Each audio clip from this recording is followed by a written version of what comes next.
Hello, welcome to a new episode of Geek Lunch Me. I'm your host Chris, as usual. In this episode, we're going to be taking a look at Thor: Love and Thunder, the latest Marvel blockbuster to come to us. You may be able to hear that I'm still slightly bunged up from having COVID a couple of weeks ago, but hopefully that won't impede on the proceedings too much. And of course, if you like the video, give it a thumbs up and think about subscribing to the channel if you haven't already. It would be absolutely great to have you. I think we just hit the 250 subscribers yesterday, so thank you very much. I know it doesn't sound a lot with some of the big channels, but yeah, for me sitting here doing this, sending out my geek love to you, it's absolutely fantastic. So thanks very much everyone that has subscribed. This will be a spoiler review, so if you have not seen the film yet and don't wish to be spoiled, go away and come back later when you have seen the film and see if you agree with my take, or if you've seen the film, or if you're one of those weirdos who likes to know everything about a film before they go and watch it, then yeah, we'll get stuck right in. Now, of course, the last time we saw Thor was at the end of Avengers Endgame. He was still rocking his dad bod, and he had joined up with the Guardians of the Galaxy and was off to go and find himself and have adventures out in the universe. And in a quick montage at the beginning of the film, he basically regains his extraordinary physique, and Hemsworth has got absolutely pumped up for this film. I think it's read somewhere it's the biggest he's ever been. His biceps are bigger than my waist. I mean, I'm not the biggest guy, but I mean, yeah, they're absolutely huge. He's looking absolutely jacked. And he's still currently having adventures with the Guardians. Now we get introduced to the bad guy, Christian Bale, as Gorr the God Butcher. He's a bit of a tragic character, and we see at the beginning of the film, it's just him and his daughter. He's praying to his gods to save her.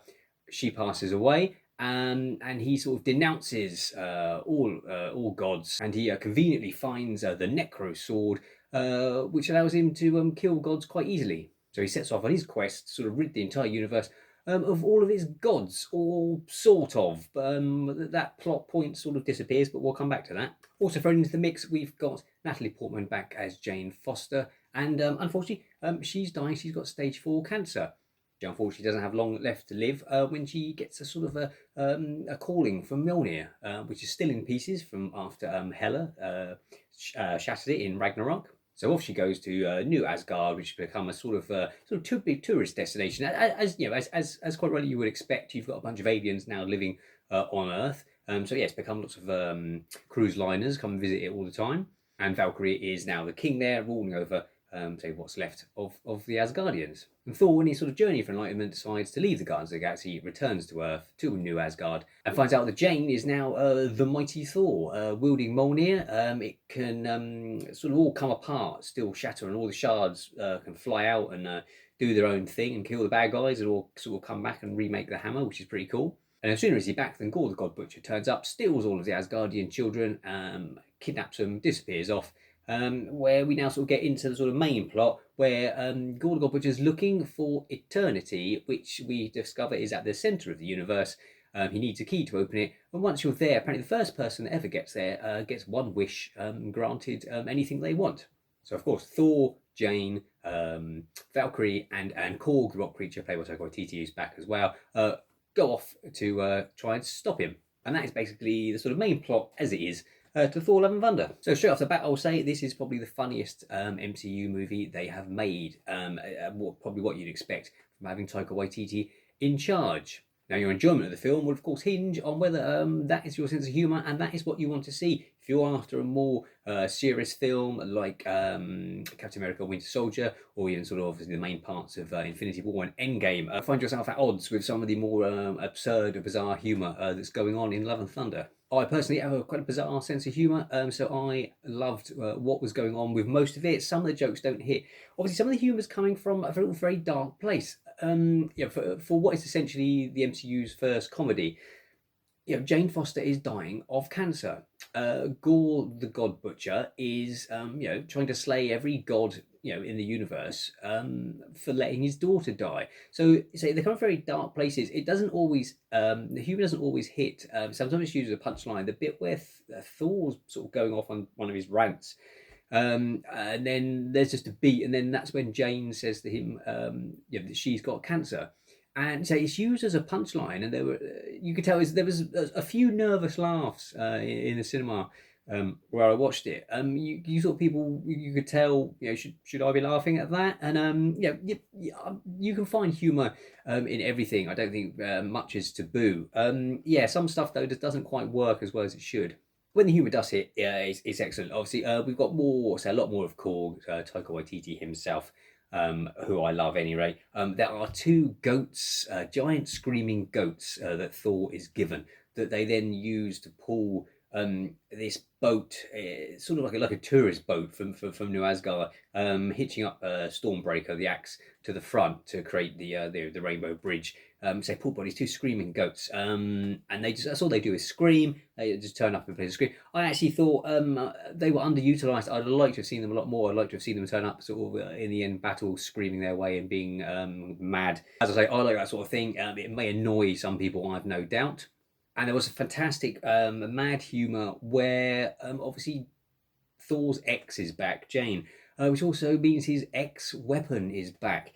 And there are a lot of jokes between the sort of jealousy. Stormbreaker is like jealous of Mjolnir, and there are just shots where Thor is talking to Mjolnir, or sort of looking longingly at it, and you just sort of see the axe come like floating in as yeah, an inanimate object, but almost managing to give him a look as if to say, what the hell is going on here? And yeah, I really love that sort of stuff, and that sort of stuff really works for me. Chris Hemsworth has got Thor dialed in by now. He's brilliant. Natalie Portman works really well as the mighty Thor. The chemistry between them is great, even though she was the love of his life, and we're sort of shown this in a montage. We didn't really see it, in the sort of first two Thor movies as much. And then I think it's the throwaway line at the beginning of Ragnarok where it says that they've split up. So yeah, as I say, we get like a montage that then sort of shows us how much they were in love, and then how they this sort of just a wedge came into him, and because of their different lives, and how they then split up. But as I say, the chemistry then between them works really well. Christian Bale is absolutely superb as Gorr the God Butcher, as you'd expect. He disappears into the role. At times you wouldn't really know it was him. He's just underutilized, unfortunately. He's not in it a great deal. I know there's always everyone says that Marvel have a villain problem and never know how to use them properly, apart from really Thanos. I think a lot of it is down to the character's motivations. So we're led to believe that his daughter dies. He denounces all the gods. He's going to destroy the gods in the universe, and we're told that he's this absolute maniac who's going around slaughtering gods. We don't really see it. We see the aftermath. We see a big dead body of some big creature that Thor says is his god that's been killed. But then his motivation to sort of pivot. He is looking for eternity at the center of the universe so that he can get his one wish. Now, you would sort of think then is his one wish to just destroy all the gods. Before the movie, I thought the plot would be, obviously, he's the God Butcher. He's trying to destroy all the gods. Obviously, Thor is going to be, in mortal danger. It never really feels that way. Even when he kidnaps all the children, you never really feel that they're in any danger. He's just using them as a lure to get Thor to him, but not even really to kill Thor. It's because he needs Stormbreaker, it turns out, is the key. To opening eternity and getting his wish. So the plot as it is, as such, does get muddied at times, and you're not entirely sure on people's motivations, say Gorr the God Butchers especially. When Christian Bale is on screen, he is suitably creepy. At times he comes across like the child catcher from Chitty Chitty Bang Bang, especially when he's got all the kids in this sort of big spiky cage thing, and at times he speaks kind of like Gollum from Lord of the Rings. He looks great. As I say, you wouldn't even know it was Christian Bale in some parts. He's just, unfortunately, he's not used on screen as much as he could have been.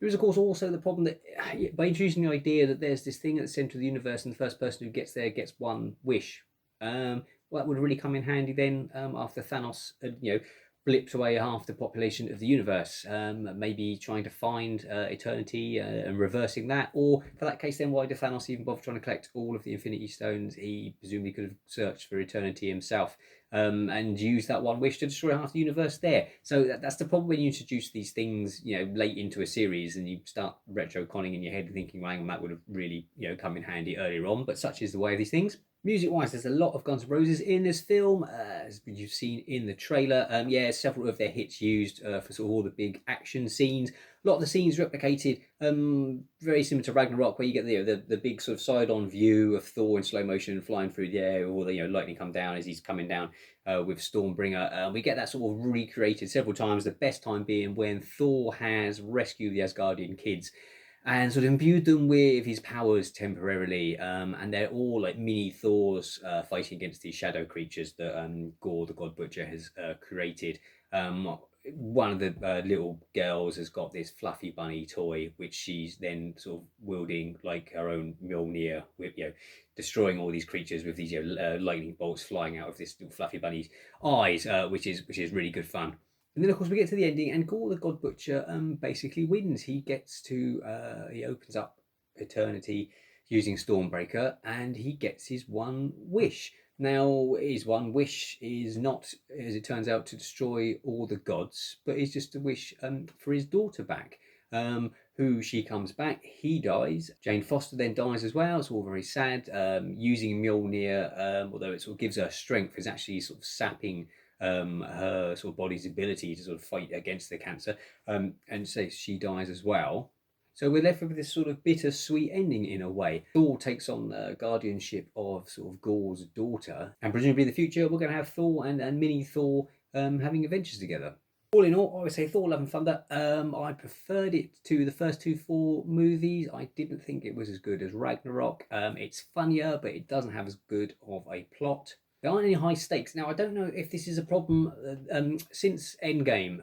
Sort of all the films we've had in Phase 4 of the MCU, the stakes don't seem as high. I wonder if we've been a bit spoilt by the sort of massive climactic, Infinity War and Endgame.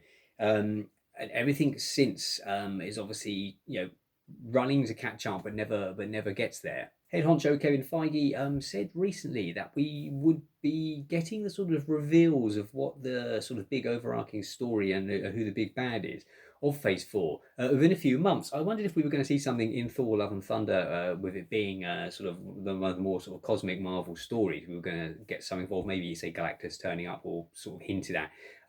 We don't really get any of that. There are two end credit scenes. One is Zeus, who I've not mentioned. Zeus, played by Russell Crowe. They go to visit the gods at one point and find them all just typical gods, just full of themselves and don't want to help out. Where Thor, you think he's killed Zeus with Zeus's own thunderbolt, but he's still alive at the end. And he calls on, he's talking to someone. I thought it was going to be a big reveal. It just reveals it's his son Hercules, who he says, I want you to get revenge on me. Go and get Thor. And then the very last scene, right at the end of the credits, is Jane Foster turning up in Valhalla, being greeted by Heimdall, so we can tell she has gone to the great Viking afterlife. Yeah, I would say on the horizon, TV wise, we've got She-Hulk coming up next month. Next movie I think is Black Panther: Wakanda Forever in a few months. So I can only assume that maybe it's going to be in Wakanda Forever that we're going to start getting an inkling of what the big bad guy is going to be. I can't see where else. I can't see She-Hulk, which looks to be quite a small scale comedy set in New York. I don't really see how we're going to start to get the big bad. The multiverse seemed to be where they were headed. Obviously, we've had several films covering that, but they don't seem to connect very much.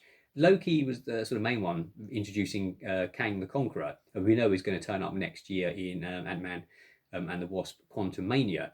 But yeah, they seem to be hinting there's going to be something else. I don't know if it's going to be Galactus or something like that. Would be the obvious one, especially with knowing the Fantastic Four will be turning up at some point as well. But yeah, still no sort of sign at the moment of what that sort of big overarching plot is going to be. I think you have to sort of take Thor: Love and Thunder for what it is. Korg several times in the film is saying these are these stories of Thor, the space Viking, and that's basically what this is. It is a story of Thor. Now, whether or not it's one that needed telling will come down to your own personal preference. I say it's a sort of smaller scale, lower stakes kind of story, quite slight in its storytelling. It's a really fun adventure they've told with Thor: Love and Thunder, but ultimately it doesn't feel like it's an absolutely essential part of the MCU and where it's going as a whole. Thank you for watching. Let me know if you agree or disagree with my thoughts on Thor: Love and Thunder in the comments below. And until next time, eat, geek, and be merry.